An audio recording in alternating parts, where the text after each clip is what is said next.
He looked good yesterday. I mean, came into my office. I was in there just watching film, kind of going back and forth. My Twins had 3 games yesterday. I'm watching Oklahoma State and watching my Twins play. And, Naz came in and said he felt pretty good. He was going to go out down and get a workout. I told him to let me know if he had any issues with it, and he didn't send me anything. So I anticipate he'll be fine. Looked like he took a little fall in that game where he got a little bruise on his hip. But Naz is as tough a kid as I've been around. So if there's anything going on, if he has any opportunity to get out there, I know he will. The biggest thing that you have to do with Cobbins, first and foremost, you have to keep him off the glass. He's so good at following up shots. Jamil's one of those guys on the weak side.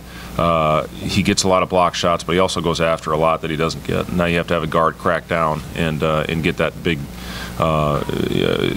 player, whoever it is, keep him off the glass. And Cobbins with his length, and he's slithery too. He can get around you. He was instrumental in that second half against Kansas, getting them extra possessions. Solomon was as well. Both those guys got in there and got a lot of extra possessions for Oklahoma State. So much attention is on Nash and Forte, and rightfully so because of how explosive those two are on the offensive end. So sometimes you may not be in a great position.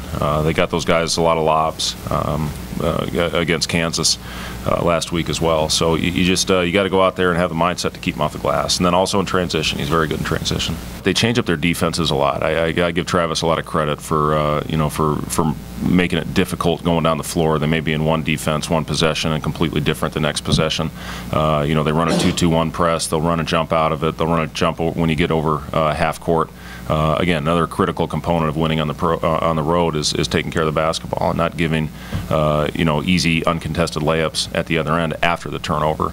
They scored a lot of our turnovers the first time we played them in Ames, which seemed like 2 years ago, but they do a good job with that, and they've got guys again that have good length. Another thing, you got to be a little selective when you go to the rim on Coppins, because if he blocks a shot, a lot of times that ignites a fast break for their team. Again, he's gotten those guys to buy in. He's done an exceptional job of that, and that's one of our biggest jobs as a coach is to get the buy-in of your team.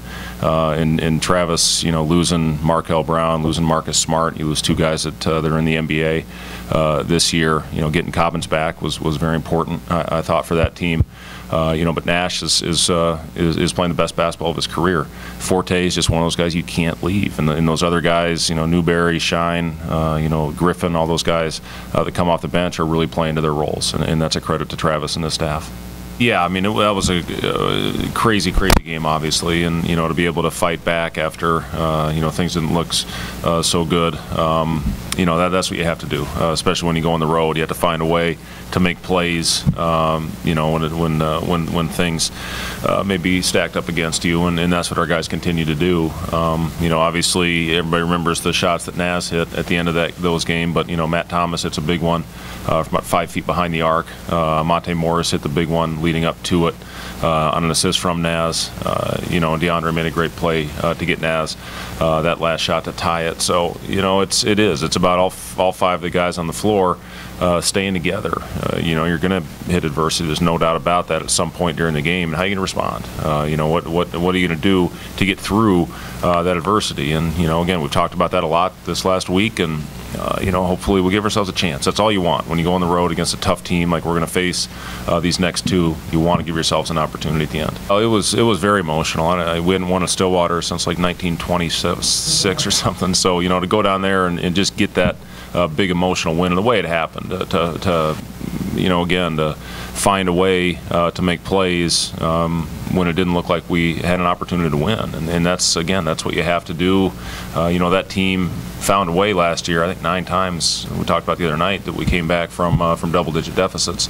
So it was a big confidence builder for our team as well. To go down there and get that win, against a great team with Marcus Smart, in the lineup right before I think he was out for a little stretch, but that was an important win for our team because it showed us that we can win on the road. It showed us that we can come back and win when the odds are stacked up against you, and that's important for your team to do. And it's something where if you can go out and get a big one like that, you can beat anybody. So hopefully, again, I want our guys to give ourselves a chance at the end of the game on Wednesday, and then we need to make plays down the stretch.